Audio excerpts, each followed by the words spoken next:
অনেকেই বলো যে স্যাগি ব্রেস্টে অফ শোল্ডার হল্টার নেক পরার জন্য টিউব ব্রা দিতে।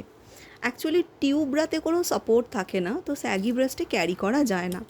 পুশ আপ তো স্যাগির জন্য খুবই ভালো, সবাই জানো। আর এই পুশ আপটাতে তোমরা একটা সিলিকন গ্লু পাচ্ছ, দেখে নাও পুরো এরিয়াটাতে রয়েছে। এটা একটা স্টিকি হালকা ব্যাপার থাকে, এটা কিন্তু অ্যাকচুয়াল কোনো স্টিক নয়, এটা একটা সিলিকন গ্লু টাইপের, যেটা তোমার বডি স্কিনের সঙ্গে টাচ হয়ে না একটু চেপে বসে যাবে।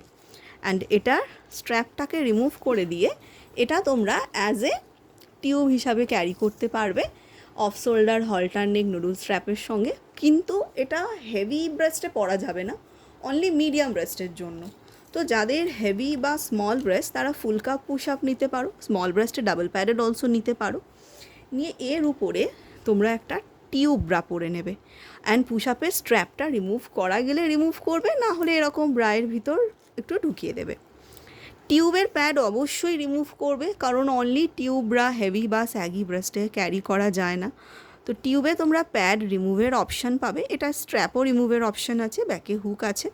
তো তোমরা স্ট্র্যাপ অ্যান্ড প্যাড রিমুভ করে কিন্তু এর উপর দিয়ে পড়বে, তো এটা বডির সঙ্গে কিন্তু একদম সেট হয়ে যাবে। এগুলোর অন্য আরও ভ্যারাইটিস পেয়ে যাবে, সেগুলো তোমাদের হোয়াটসঅ্যাপে ফটো প্রোভাইড করে দেওয়া হবে।